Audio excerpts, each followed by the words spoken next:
Zimbabwe और south Africa की T20 series के लिए आज कौमी खिलाड़ियों के फिटनेस टेस्ट लिए जाएंगे।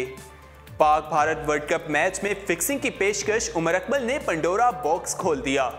चैंपियन ट्रॉफी हॉकी में ऑस्ट्रेलिया ने पाकिस्तान को 1-2 से शिकस्त दे दी। जॉस बटलर ने कैंगरूज की ताबूक में आखिरी कील ठोंक दी। कीन की हैट्रिक, इंग्लैंड ने पनामा को 6-1 से शिकस्त दे दी। कबड्डी मास्टर कप इफ्तिताही मैच में पाकिस्तान को भारत के हाथों मार। कबड्डी में भारत ने पाकिस्तान के साथ क्रिकेट के बरक्स पॉलिसी अपना ली। मिस्र के मोहम्मद सालाह को चिचनिया की एजाजी शोहरियत मिल गई। अस्सलामुअलैकुम, स्पोर्ट्स राउंडअप के साथ मैं हूं आपका मेज़बान दानियाल सोहेल। टॉप स्टोरीज आपने जानी प्रोग्राम का बाकायदा आगाज करते हैं। सबसे पहले बात करते हैं दौरे जिम्बाब्वे और साउथ अफ्रीका टूर्नामेंट की सीरीज के लिए कौमी टीम का ऐलान तो कर दिया गया है। उस हवाले से आज उनके फिटनेस टेस्ट लिए जाएंगे। पीसीबी की जारी इलामिये के मुताबिक जिम्बाब्वे और ऑस्ट्रेलिया के खिलाफ T20 ट्रायंगुलर सीरीज के लिए फ़खर जमान अहमद शहजाद जो है उन्हें ड्रॉप किया गया है, क्योंकि अहमद शहजाद का जो ड्रॉप टेस्ट था वो मुस्बत आया था। उसके बाद उन्हें टीम में शामिल नहीं किया गया। जबकि मोहम्मद हफीज़ की टीम में वापसी हुई है। शुएब मलिक, आसिफ अली, हुसैन तलत, सरफराज अहमद, हारिस सुहेल, शादाब खान, मोहम्मद नवाज, फहीम अशरफ, मोहम्मद आमिर, हसन अली और उस्मान शनवारी स्क्वाड का हिस्सा होंगे। और अगर हम दूसरी जानिब बात करें अपने वनडे स्क्वाड की, तो पाकिस्तान क्रिकेट बोर्ड ने जिम्बाब्वे के खिलाफ वनडे सीरीज के लिए भी टीम का ऐलान किया है, जिसमें कप्तान सरफराज अहमद के अलावा फ़खर जमान, इमामुल हक, मोहम्मद हफीज़, शुएब मलिक, बाबर आजम, आसिफ अली, मोहम्मद नवाज, शादाब खान, जुनैद खान, फहीम अशरफ, मोहम्मद आमिर, उस्मान खान शनवारी, यासिर शाह, हसन अली और हारिस सुहेल शामिल हैं। आगे बढ़ते हैं और बात करते हैं Pak Bharat world cup match में फिक्सिंग की पेशकश उमर अकमल ने पेंडोरा बॉक्स खोल दिया। फरवरी 2015 में पाकिस्तान और भारत के दरमियान होने वाले वनडे इंटरनेशनल मैच में दुनिया भर में टेलीविजन पर तकरीबन 288 मिलियन लोगों ने मैच देखा था और खेलों की तारीख में ये सबसे ज्यादा देखा जाने वाला मैच था।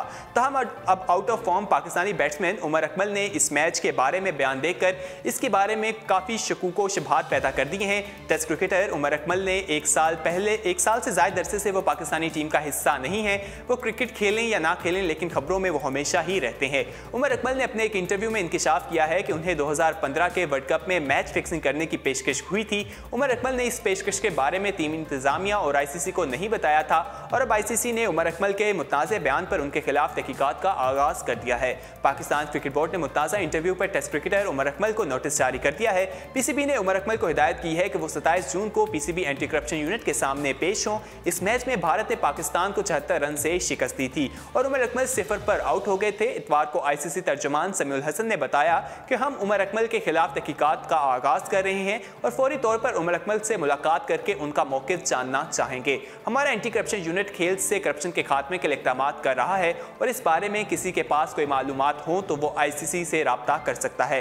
पाकिस्तान क्रिकेट बोर्ड का कहना है कि वो उमर अकमल के बयान का जायजा ले रहा है और तफसीलात जानने के बाद रद्द-ए-अमल दिया जाएगा। एक निजी TV को इंटरव्यू देते हुए उमर अकमल ने कहा था कि वर्ल्ड कप में 2 गेंदें ना खेलने पर $2 लाख की पेशकश हुई थी। उन्होंने कहा, जब भी पाकिस्तान की जानिब से भारत के खिलाफ खेलता हूं, मुझे पेशकश की जाती थी कि मैं मैच ना खेलूं। इसके अवज़ मुझे पैसों की पेशकश की जाती थी, लेकिन मेरा सट्टेबाजों के साथ कोई ताल्लुक नहीं और हमेशा यही जवाब होता था कि मैं अपने मुल्क के लिए खेलना चाहता हूँ। इसी तरह अगर हम बात करें पेशकश छुपाने की वजह से, हमने पहले भी देखा मोहम्मद आमिर को पाबंदी का सामना भी करना पड़ा और जुर्माना जो है वो भी उन्हें आयद किया गया था उन पर। अब देखना है उमर अकमल को जो 27 जून को बुलाया गया है PCB के सामने, तो इसकी तहकीकात के बाद क्या निकलता है और इसके हवाले से आगे क्या फैसला होगा।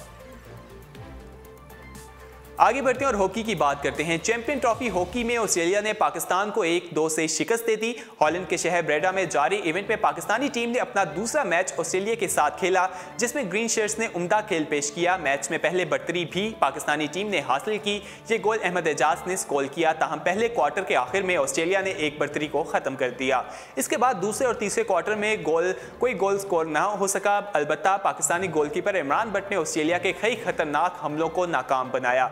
चौथे क्वार्टर में ऑस्ट्रेलिया टीम आखिरकार गोल करने में कामयाब हुई। ये गोल उनकी जानिब से किया गया और पाकिस्तानी खिलाड़ियों ने गोल बराबर करने की भरपूर कोशिश की, ताहम उन्हें कामयाबी नसीब ना हुई।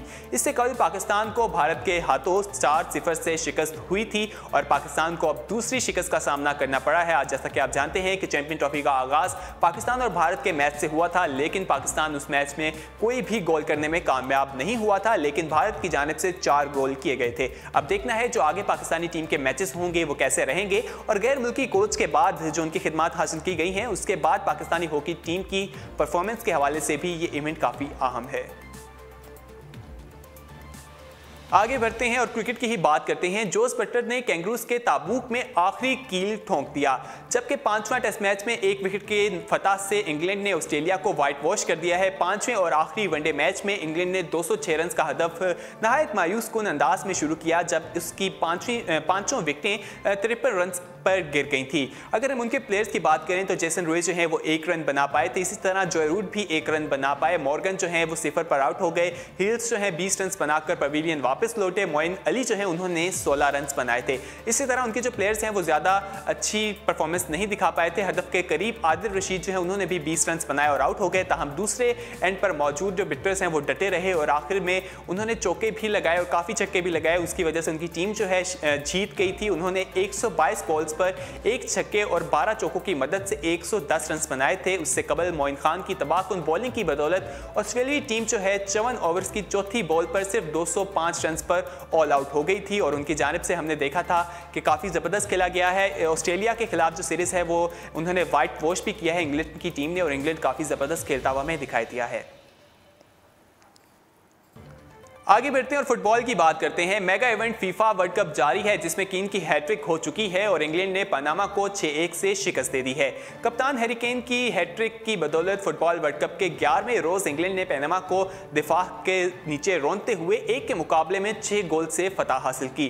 खेले गए मैच में इंग्लैंड का पल्ला शुरू से ही भारी रहा, जिसने हरीफ टीम के गोल पर मुसलसल हमले किए। 8वें मिनट में स्टोन्स की स्कोरिंग का आगाज किया, फिर 22वें मिनट में केन ने 26वें मिनट पर दोबारा उन्होंने एक गोल कर दिया, जबकि 40वें मिनट में स्टोन जो है वो दोबारा गोल करने में कामयाब हुए और हाफ के आखिरी लम्हात में केन ने गोल करके इंग्लैंड की बढ़तरी 5-0 कर दी। दूसरे हाफ में पनामा के दफा ने बेहतर खेल पेश किया, जिसमें इंग्लैंड टीम सिर्फ 1 गोल दाग सकी जो केन ने स्कोर किया था और ये इनका हैट्रिक गोल भी था।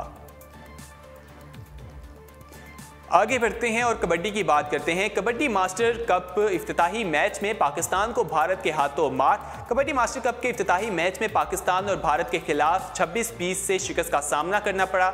6 मुल्की टूर्नामेंट का इफ्तिताह मुत्तहिदा अरब अमारात के वजीर शेख नेहान बिन मुबारक उन निहाल के हाथों से हुआ। टॉस भारतीय फिल्म स्टार अभिषेक बच्चन ने किया। वो भारत के प्रो कबड्डी लीग में एक टीम के ऑनर भी हैं। इस मौके पर इंटरनेशनल क्रिकेट काउंसिल के जो एग्जीक्यूटिव हैं वो भी वहाँ पर मौजूद थे, उन्हें भी किया गया था। वाज़ेह रहे कि 9 रोज तक जारी रहने वाले इवेंट में कोरिया, ईरान, अर्जेंटाइन और कीनिया की टीमें भी शरीक हैं। अगर इसी कबड्डी की बात करें, कबड्डी में भारत ने पाकिस्तान के बरक्स पॉलिसी अपना रखी है, यानी कि क्रिकेट के बरक्स पॉलिसी अपनाई रखी है। भारतीय वजीर खेल जो हैं वो भी वहां पर मौजूद थे और उनका कहना था कि इंटरनेशनल मैचेस में पाकिस्तान के साथ खेलने पर कोई एतराज नहीं। उनका कहना था कि बहुत जल्द कबड्डी ओलंपिक गेम्स का हिस्सा बन जाएगी। यूएई में जारी दुबई मास्टर कबड्डी कप में पाकिस्तान के खिलाफ भारतीय टीम की फतह के बाद मीडिया से बातचीत करते हुए उनका कहना था कि कबड्डी के खेल में वो तमाम लवाजमात हैं जो ओलंपिक में किसी भी गेम के लिए ज़रूरी होते हैं। इस वक्त दुनिया में मजमूई तौर पर 33 ममालिक ऐसे हैं जो कबड्डी खेलते हैं। मुझे उम्मीद है कि बहुत जल्द मजीद ममालिक भी इस खेल में शामिल हो जाएंगे। जब भारतीय वजीर खेल से पूछा गया कि भारतीय कबड्डी टीम पाकिस्तान के साथ यूएई में खेल रही है तो दोनों मुल्कों की क्रिकेट टीमें क्यों दुबई में नहीं खेल सकती, तो उनका कहना था कि अगरचे ये मल्टी नेशनल इवेंट है और इसके बावजूद हमें दोनों टीमों के साथ खेलने में कोई एतराज़ नहीं है। जैसा कि हम देख रहे हैं कि पाकिस्तान और इंडिया के दरमियान काफ़ी अरसा हो चुका है, कोई सीरीज़ नहीं हुई, लेकिन मेगा इवेंट्स पे दोनों टीमें ज़रूर आमने सामने आती हैं। इस हवाले से उनकी तरफ से कहा जाता है कि उनको इजाज़त नहीं दी जाती उनके क्रिकेट बोर्ड की तरफ से। और पाकिस्तान ने भी आईसीसी में एक केस दायर कर रखा है जिसमें कहा गया है कि जो मुआहदा उनके साथ हुआ था वो उस पर पूरा नहीं उतर रहे, उसका फैसला तो नहीं हुआ। लेकिन कबड्डी में भारतीय जो टीम है वो पाकिस्तान के खिलाफ खेलती हुई हमें दिखाई दे रही है। आगे बढ़ते हैं और आखिरी खबर को स्पोर्ट्स राउंडअप का हिस्सा बनाते हैं। मिस्र के मोहम्मद सालेह को चीचनिया की एजाजी शोहरियत मिल गई। चीचनिया के सरबराह रमज़ान कैदू ने रमज़ान के मिस्र के आलमी शोहरत याफ्ता स्टार मोहम्मद सालेह को रूस के जनूब में वाक़ चीचनिया की एजाजी शोहरियत देने का ऐलान किया। चीचनिया इस वक्त वर्ल्ड कप में शरीक मिस्र की टीम की ट्रेनिंग कैंप में मेज़बानी कर रहा है और उस मौके का फ़ायदा उठाते हुए मोहम्मद सालेह से मुलाकात की, जिन्होंने रवां साल इंग्लैंड फुटबॉल क्लब लिवरपूल और अपने मुल्क मिस्र के लिए उम्दा खेल पेश किया था। उन्होंने ऐलान किया है कि उन्हें वहां की जो शोहरियत है वो दी जाएगी। इसी के साथ स्पोर्ट्स राउंडअप अपने इख्तिताम को पहुंचता है। मजीद खेलों की खबरें जानने के लिए विजिट कीजिए हमारी वेबसाइट urdupoint.com। अल्लाह हाफिज़।